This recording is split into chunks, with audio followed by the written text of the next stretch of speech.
C'est l'heure de travailler, mon pote. C'est pas seulement pour aujourd'hui, c'est pour l'avenir. Fais le boulot maintenant. Il est temps de rester concentré. Et tu le sais.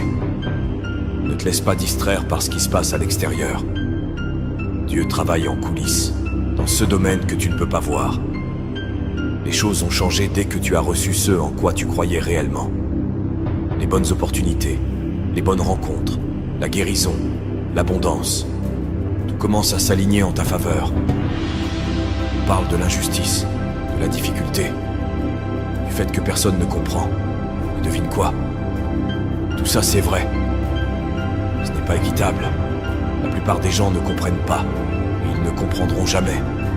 Alors pourquoi en parler? Profite de cette occasion pour reconnaître que le chaos dans ta vie te façonne et t'améliore, parce que tu choisis de persévérer quand tout le monde abandonne. Qu'est-ce qu'un homme? La personnalité d'une personne, ses façons d'agir, ses pensées, ses actes, tout ça dépend de son cœur. Car qu'est-ce qu'un homme? Un homme, c'est son cœur. Un cœur menteur et trompeur signifie un homme menteur et trompeur. Un cœur mort signifie un homme mort. Peu importe la célébrité, la richesse ou la renommée, s'il n'a pas un grand cœur, il ne peut pas être grand. Et si le cœur est grand, l'homme reste grand en toutes circonstances, qu'il soit riche ou pauvre, grand ou petit. C'est le cœur qui fait la grandeur. Enseigner aux gens comment trouver ce généreux moment présent et se détendre réellement dans l'inconnu, se dissocier de leur corps, de leur environnement et du temps, le futur prévisible et le passé familier, ça les pousse, pour une raison quelconque, à se ressaisir. À mes yeux, cela revient à retirer toute ton attention de cette réalité tridimensionnelle. Et c'est là que la porte vers la création et le moment mystique commence vraiment à s'ouvrir pour les gens. C'est facile d'utiliser ton enfance comme une béquille au lieu de la voir comme un outil. Beaucoup de divorces se produisent.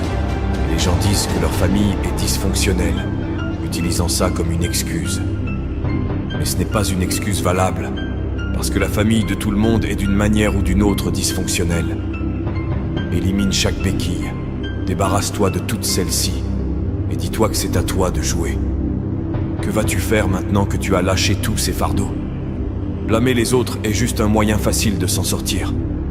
Dieu dépose des rêves dans ton cœur que tu ne peux pas accomplir seul. Tu n'as peut-être pas l'expérience, l'argent ou les connexions, mais Dieu les a. Tu es à une étape près de voir tes rêves se réaliser. On n'a pas le contrôle. Beaucoup d'entre nous n'ont pas le contrôle. Certains choisissent de rester à terre, mais ce sont ceux qui se relèvent constamment aussi vite qu'ils le peuvent, qui grandissent et qui réussissent dans la vie. Qui contrôle ta vie? Qui prend les décisions dans ta vie chaque jour?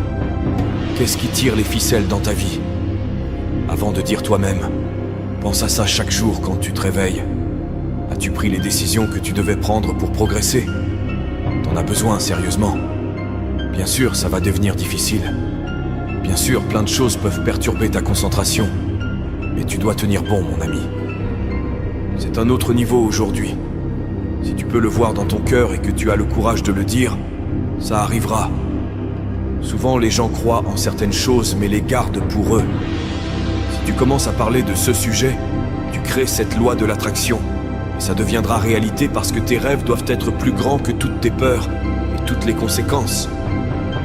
Ce qui fait que les gens échouent, c'est qu'ils rêvent trop petit. Ton problème dans la vie n'est pas de viser trop haut. C'est si tu vises trop bas et que tu échoues. Donc, quand tu vises la lune et que tu rates, tu es quand même parmi les étoiles.